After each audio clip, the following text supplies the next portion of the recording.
Speaking of that, I didn't mean to segue into A&M, but two rather unremarkable performances. Nicholls State is a B, as an FCS, and then they're down 21-14 to Lafayette this past Saturday. Somebody asked me this in the neighborhood the other day, and I kind of said, well, as a talk show host, we live for this kind of stuff. Is Coach Sumlin, in your opinion, coaching for his job on a week-to-week basis?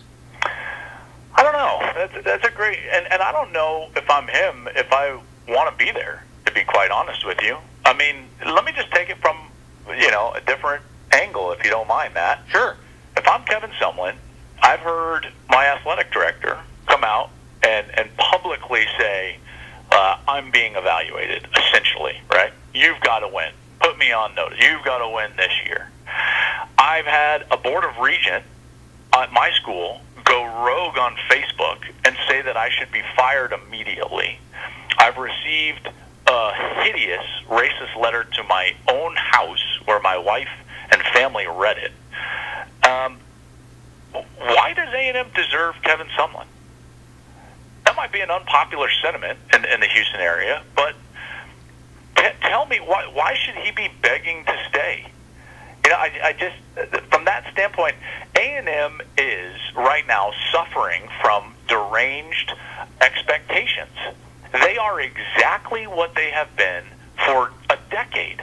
They're the exact same program that they were in the Big 12, and now they're doing it in the SEC, save for one season where they had a magical run with a great college football player that won the Heisman Trophy, and they built a stadium on his back, and they got a lot of coaches paid on Johnny Manziel's back. Mm-hmm. And other than that, they are exactly what they have been for a long time.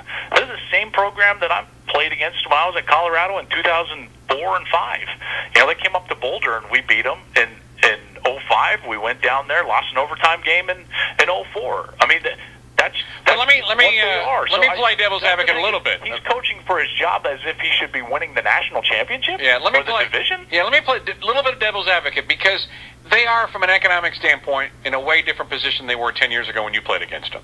The facility are bigger, they're better, the SEC money is coming in.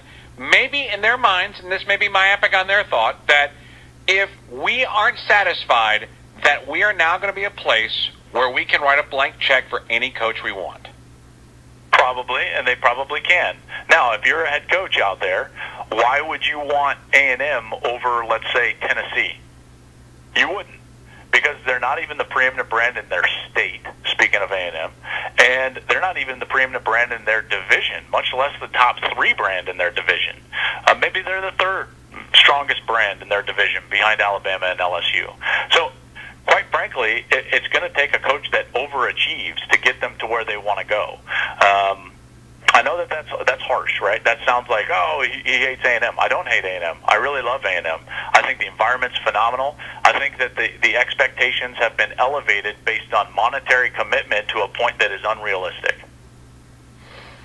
Well, there's an Aggie joke in there somewhere, but I will leave it at that. I don't want to get mad at it. I just know that they feel like they should be a lot better, that everything is in place for this school to be finally, for the first time since being in the SEC, legitimate challengers for that half of the division. And my feeling is that's nice to say that, but until Nick Saban leaves Tuscaloosa, that's just a pipe dream for everybody else in that side of the division. That entire conference, let's be honest, right? Yeah. I mean, right now the SEC in general, Matt, is a very average conference. Very average. I mean, stunningly average. I referred to him today on Colin's show as Farnsworth Bentley. Everybody else is Farnsworth Bentley holding the umbrella for P. Diddy, who is Alabama. I mean, that's what the conference has kind of divulged into, and partly because they don't have great head coaches right now, and we'll see if that changes moving forward. All right, great stuff as always. We'll talk again next week. Thank you, friend, as always. You got it. Joe Klatt, Fox Sports. He will be on the Notre Dame versus Michigan State contest. Boy, that about 5 years ago was the premier matchup of the weekend. Now it's just, I'm not a big fan of the Big Ten football, but, Fox thought there was value in it. I'd agree as long as Ohio State was Michigan was playing. But yeah, remember Notre Dame fighting Michigan State 5-6 years ago was always the game.